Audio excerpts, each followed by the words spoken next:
پہلے یہاں سے فیل پرویز صاحب، ایک تاریخی ساز دن، کیا کہنا چاہیں گے بے باک کی تیسری اجرا؟ الحمدللہ کہ تیسرا شمارہ آج منظر عام پہ آیا، اور رسالہ نکالنا تو بہت ہی دشوار کام ہوتا ہے، آپ لوگ جانتے ہیں، لیکن جیسا کہ ہمارے کلیم حاذق صاحب نے کہا کہ اگر آپ جذباتی طور پہ شامل ہوتے ہیں تو پھر مشکلیں آسان ہو جاتی ہیں اور سہولتیں آپ کے سامنے آنے لگتی ہیں۔ تو بہت خوشی کی بات ہے کہ تیسرا شمارہ سامنے آیا ہے، اور اس میں فہیم اختر صاحب کا بھی شکریہ ادا کرتا ہوں کہ ان کے تعاون کے بغیر جو ہے یہ ممکن نہیں ہوتا۔ فہیم اختر صاحب لندن میں، آپ شہر کولکاتہ میں، پرویز اختر، دونوں طرف آگ برابر لگی ہوئی، ادب کو لے کر، اردو کی ترقی ترویج کو لے کر جو کام کر رہے ہیں، واقعی ایک پیغام دیتا ہے ریاست مغربی بنگال کو نہیں بلکہ پورے ہندوستان کو۔ کیا کہنا چاہیں گے؟ الحمدللہ مقصد ہمارا نیک ہے، اور اسی مقصد کے تحت ہم لوگ کام کر رہے ہیں۔ فہیم اختر وہاں ہے اور یہاں میں ہوں، لیکن مقصد ہمارا ایک ہی ہے کہ بھائی ہم لوگ زبان کی، ادب کی خدمات انجام دیں، جہاں تک بن پڑے نئی نسل کو جوڑیں، اور خاص طور سے جو ابھی بہت بڑا مسئلہ ہے نئی نسل کے ساتھ قاری کا، کہ ادب سے، سنجیدہ ادب سے قاری دور ہوتے جا رہے ہیں، تو وہ گھر گھر جہاں تک ہو سکتا ہے پہنچ کر ہم لوگ جو ہے جوڑیں قاری کو، اور قاری کو بھی سامنے لائیں، چاہے اس طرح کی محفل سجائیں، تو بہت ذمہ داری کا کام ہے۔ آہستہ آہستہ ہم لوگ کوشش کر رہے ہیں کہ جہاں تک ہو سکے پہنچیں اور اپنی کوشش کو کامیابی سے ہمکنار کریں۔ سر، لگاتار اردو زبان کو پچھم بنگال سرکار کی طرف سے کہیں نہ کہیں تو وہ جو ترجیح دینی چاہیے وہ نہیں مل رہی ہے، اس کے لیے بے باک کب لکھے گا، یا پھر اس کے لیے آپ لوگوں کے کیا اسٹیپ ہوگا؟ نہیں، یہ بڑا اچھا سوال ہے۔ دیکھیے، اردو کے ساتھ تو مسئلہ بہت ہے، اور سیاسی سطح پہ جو ہے جس طرح سے تعصبات بڑھتے جا رہے ہیں، جس طرح سے نت نئے ہٹ کنڈے کے ساتھ جو ہے حکومتیں سامنے آ رہی ہیں، یہ ایسی بات نہیں کہ لوگوں کی نظر نہیں ہے۔ ہمارا جو دانشور طبقہ ہے وہ جس طرح سے سامنے اسے آنا چاہیے تھا، اور جس طرح سے احتجاج کی آواز بلند کرتے ہوئے اپنی شناخت کو معتبر بنانے کی جدوجہد کرنی چاہیے تھی، وہاں پہ کہیں نہ کہیں کمی نظر آتی ہے۔ تو ہم لوگ کوشش کریں گے کہ جب ایک بڑا مسئلہ درپیش ہے تو ایسے لوگوں سے کے ساتھ جو لوگ واقعی چاہتے ہیں کہ ہم زبان کے لیے، ادب کے لیے کچھ کریں اور اپنی شناخت کو اور بھی محفوظ بنائیں، ان لوگوں کو لے کر ایک لائحہ عمل تیار کریں گے، اور مضامین وغیرہ جو لکھنے کی باتیں انشاءاللہ لکھیں گے، بھرپور طور پہ احتجاج کریں گے اور اپنا حق مانگیں گے۔ بڑھا کے ہاتھ جو اٹھا لے مینا اسی کا ہے، یہ تو دستور زمانہ ہے، اسی کے تحت چلنا ہے، اور کوششوں کا سفر جاری رہے گا۔ شکریہ۔ حاذق صاحب، کیا کہنا چاہیں گے سر؟ واقعی آج ایک تاریخ رقم تیسرے شمارے کی اجرا۔ بھائی یہ تو بالکل نئی چیز ہے کہ ہر شمارے کا ہم ایک اجرا کر رہے ہیں۔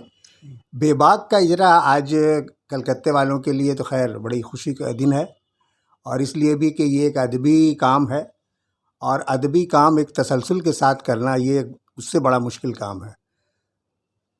فہیم اختر صاحب نے اپنی سرپرستی میں بے باک کو جاری کیا، فہیم اور ہمارے پرویز اختر صاحب اس کی ادارت بڑی لیاقت سے اور تندہی سے کر رہے ہیں۔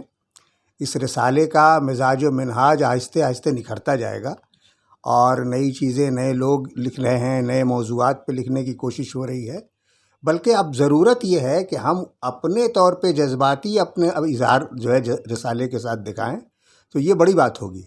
ہم ہمیشہ کوشش یہ کرتے ہیں کہ بیرونی دوسروں کی طرف، دوسروں کی تھالی پہ ہماری نگاہ رہتی ہے۔ کوشش ہماری یہ ہونی چاہیے کہ ہم اپنے گھروں میں اردو کو قائم رکھ پا رہے ہیں یا نہیں، اور اس کی طرف توجہ دینی چاہیے، جو کہ ہمارے پرکھوں نے یہ کام کیا ہے، اس کو زیادہ سے زیادہ اگر یہ رسالہ اجاگر کر سکے اور قاری کی تعداد جو ہے اس میں اضافہ ہو، تو میں سمجھتا ہوں کہ یہ رسالے کے لیے بھی زندگی کا باعث ہوگا، اور ہماری زبان کو فائدہ پہنچانے میں یہ رسالہ مؤثر رول ادا کر سکے گا۔ سر، اردو زبان کی ترقی کے لیے یہ رسالہ کتنا فائدہ مند ہونے والا ہے آنے والے وقت میں، اس کے بارے میں کیا کہیں گے؟ میں تو یہی کہوں گا کہ یہ فائدہ مند اس وقت ہو سکتا ہے جب یہ قاری کے ہاتھوں میں پہنچے اور قارئین اسے ہاتھوں ہاتھ لیں، اسے پڑھیں۔ جب تک کسی چیز کو ہم دیوار پہ رکھی ہوئی تصویر کی طرح دیکھیں گے تو اس سے ہمیں کوئی فائدہ حاصل ہونے والا ہے نہیں۔ جب تک ہم اس کے کنٹینٹس کے اندر نہیں اتریں گے، جب کے اندر اس کے متن کے اندر ہم نہیں داخل ہوں گے تب تک ہمیں اس سے کوئی فائدہ ہونے کی کوئی امید نہیں ہے. ہوں، تو یہ اسی طرح سے ہوگا کہ ایک وقت آئے گا کہ پھر کتابوں کے اوراق اڑ جائیں گے. یہ جو کہا جاتا ہے وہ کیوں کہا جاتا ہے؟ یہی کہ جب ہم اس ورق کو، اس لفظ کو، اس حرف کو سمجھنے کے اہل نہیں ہوں گے تو سمجھ لیجئے وہ معنی ہمارے لیے وہی ہے کہ کتابوں کے اوراق سے حروف اڑ جائیں گے. ٹھیک. تو ان کو بچانا، ان کا تحفظ کرنا یہ ہماری ذمہ داری ہے. جمال صاحب کیا کہنا چاہیں گے بے باک کے تیسرے شمارے کی اجرا؟ سب سے پہلے میں جناب پرویز اختر صاحب کو مبارکباد پیش کرنا چاہوں گا، جنہوں نے بڑی لگن و محنت کے ساتھ اس شمارے کو زندہ رکھا ہے، چالو رکھا ہے اور بڑے سلیقے سے اس شمارے کو نکال رہے ہیں. لیکن اس کے ساتھ ساتھ میں جناب فہیم اختر کا بھی شکر گزار ہوں، جنہوں نے اردو کو زندہ رکھنے کے لیے ایک کام ہندوستان میں لندن میں رہ کر رہے ہیں. لیکن اس سے پہلے میں جہاں تک جانتا ہوں کہ اس سے پہلے بھی یہ ادارہ صوفی جمیل لٹریری سوسائٹی تھا، لیکن اس طرح کا بے باک شمارہ نہیں نکلا کرتا تھا. لیکن جب سے پرویز بھائی نے اس کو سنبھالا ہے، اس کی ذمہ داری لی ہے، تو میں دیکھ رہا ہوں کہ اس کے کام میں ایک اسپیڈ آیا ہے، ایک ضرورت سے زیادہ چہل پہل شروع ہوا ہے. اور اپنے اس پروگرام کو اور بے باک کے ذریعہ انہوں نے جو اردو دنیا کو یا اردو کلکتہ والوں کو یا اردو دنیا کو ایک پیغام دینے کی کوشش کر رہے ہیں کہ سہ مسائی رسالہ بھی نکال کر اردو کی خدمت کی جاتی ہے.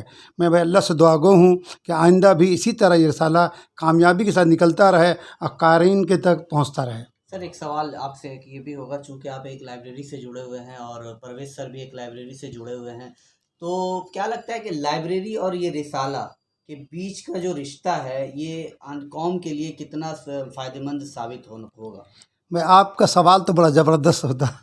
آپ نے بھی جس سوال پرویز بھائی سے بھی کیا ایک سوال موجودہ حالات کے اوپر، میں سمجھتا ہوں ایک بہت چپتا ہوا سوال تھا، اور یہ سوال کا جواب تو شاید آنے والا وقت ہی دے پائے گا، اس لیے کہ ہم لوگ تو ہمیشہ سرکار کے غلاموں کی طرح زندگی گزارا ہے، سرکار کی غلامی میں رہے ہیں.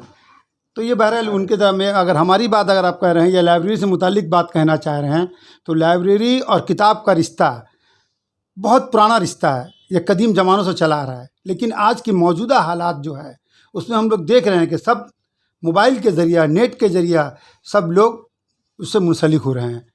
تو اس کو حالات میں رکھتے ہوئے ہم لوگ نے لائبریری، پرویز بھائی بھی ہیں، ہم لوگوں نے بھی ہے کہ جس طرح لائبریری کو کنیکٹ کیا جاتا ہے اس طرح ہم لوگوں نے ریختہ سے کنیکٹ کرنے کے بعد اس کو بھی ہم لوگ ڈیجیٹلائز کرنے کی کوشش کیا ہے، اور ہم لوگوں کا کام جاری ہے. دونوں لائبریریوں کا کام انشاءاللہ جاری ہے، اور تمام کتابوں کو اب یہ ہم لوگوں کی کوشش دونوں کی رہے گی کہ اس طرح اس بے باک کو بھی ہم لوگ اس میں کنیکٹ کر دیں تاکہ ڈیجیٹل لوگ بھی اس کو آرام سے پڑھ سکیں.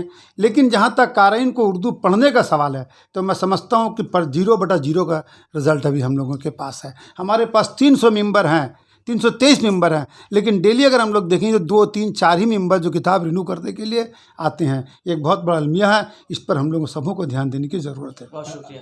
ایاز صاحب کیا کہنا چاہیں گے آج ایک تاریخی دن بے باک کی تیسرے شمارے کی اجرا؟ میں کچھ نہیں، بس صوفی جمیل اختر لٹریری سوسائٹی کو میں سلام کرتا ہوں. بہت بہت شکریہ. اور شارٹ میں نا